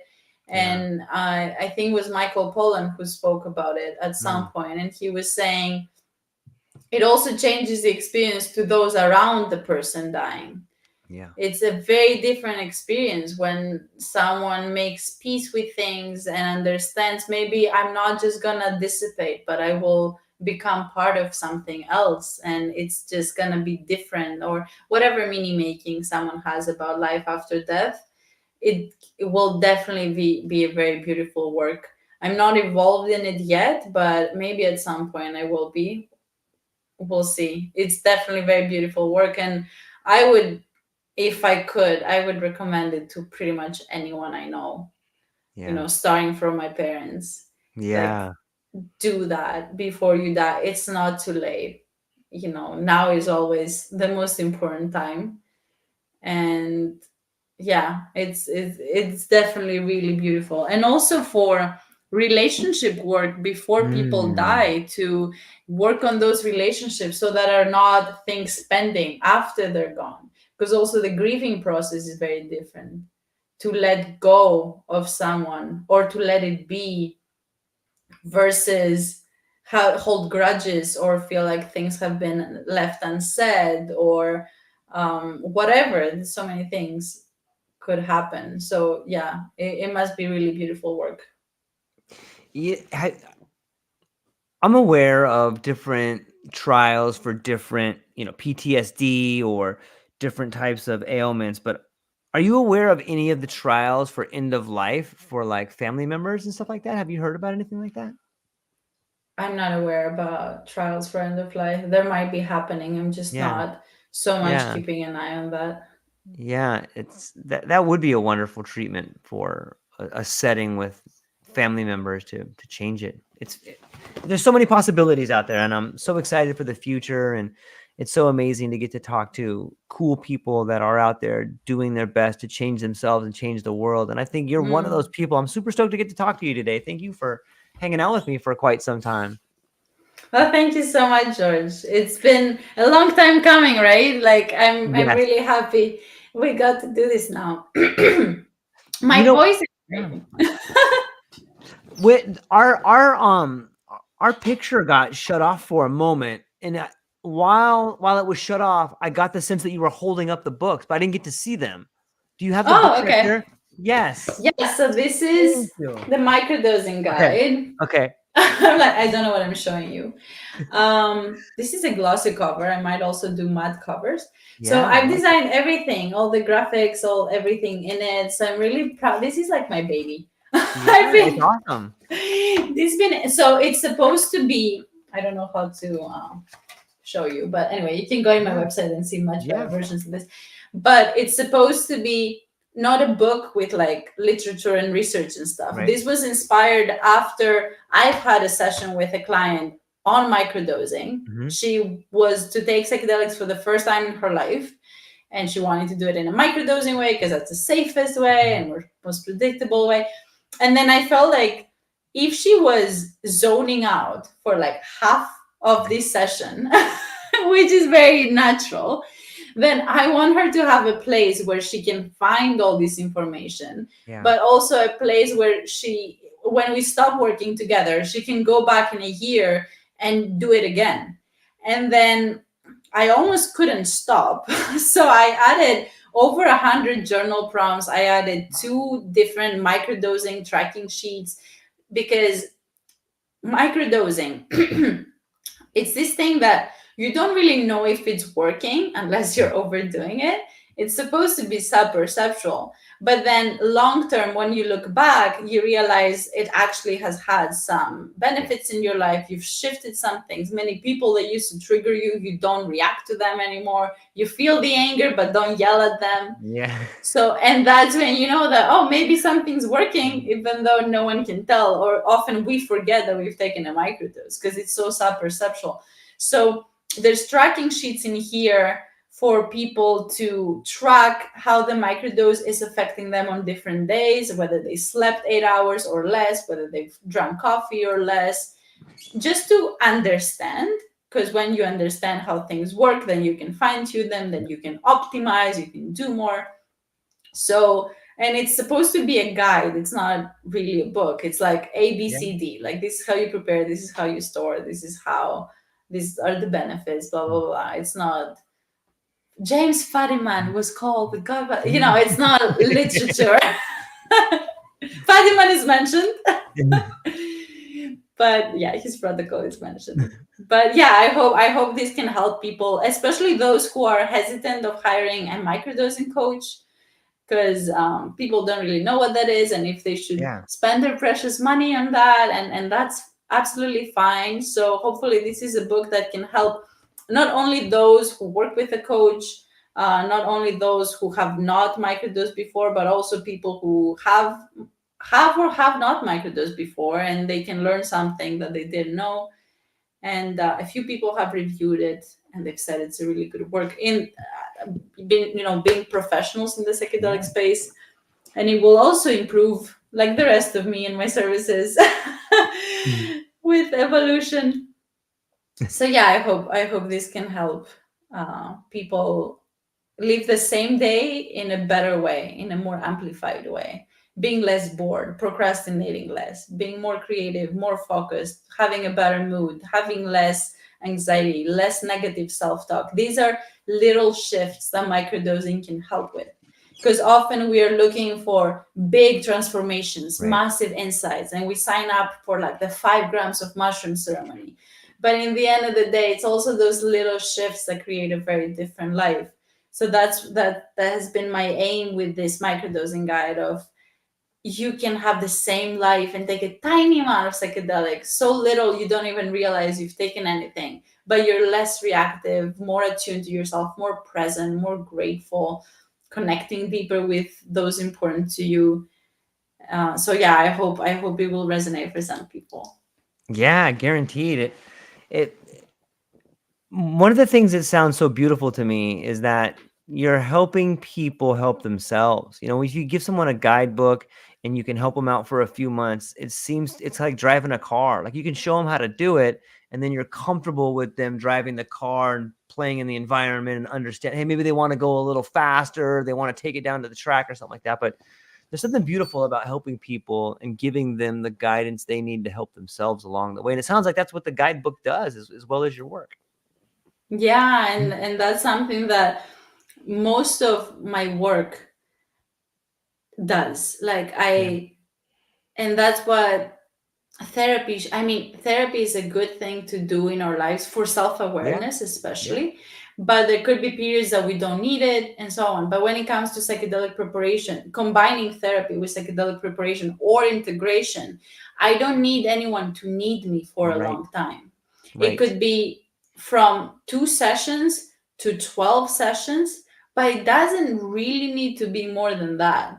Unless some people really need it, they feel like they're getting so much out of it, they just don't want to stop, and so on. But my intention is not to have the same clients for years and years and years and years.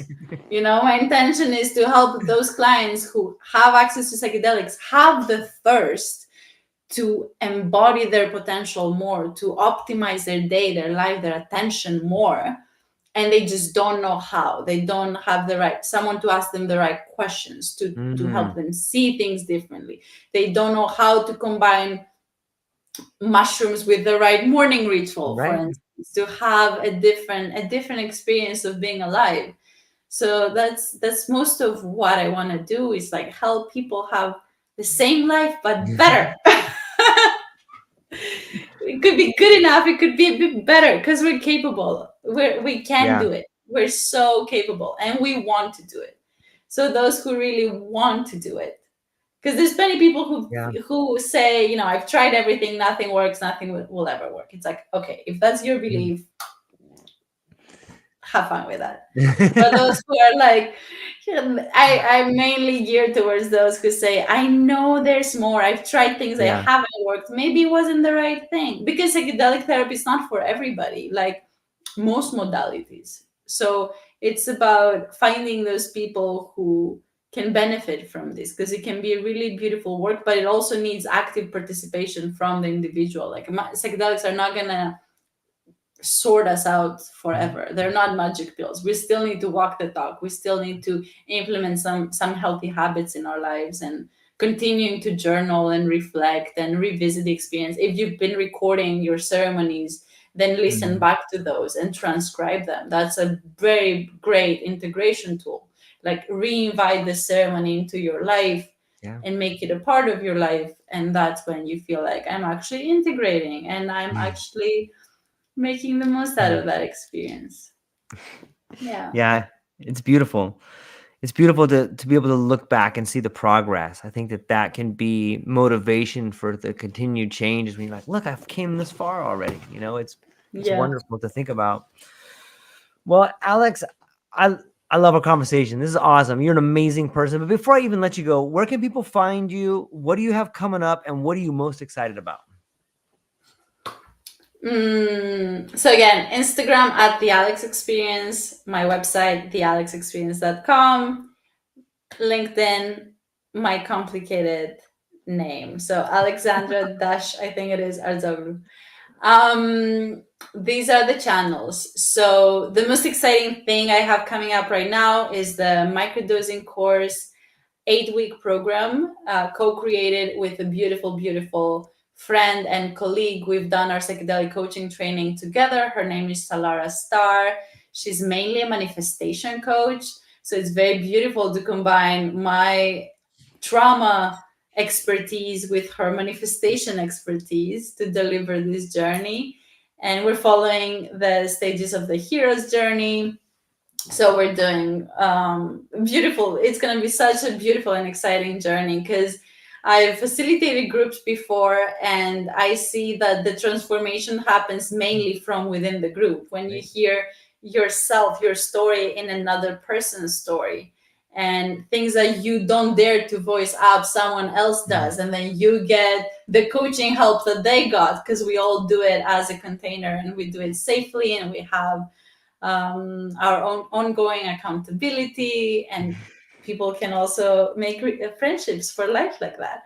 So that's the most exciting thing, because that has been brewing forever, and now we Yeah. can finally announce it and say it's out in the world. And yeah, my microdosing guide is also available. That's for people who want to do it at their own pace. People can find that in my experience, in my website, thealexexperience.com. And also one-to-one work. I also do a lot of one-to-one work.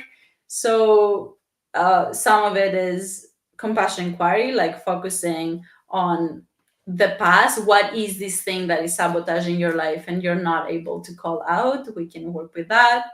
And also preparation for psychedelics, integration of psychedelics. The most important and my favorite part of my work probably is integration work, and microdosing guidance. How can we tweak these safe and tiny amounts of psychedelics to help you have not an average day, but a really good day.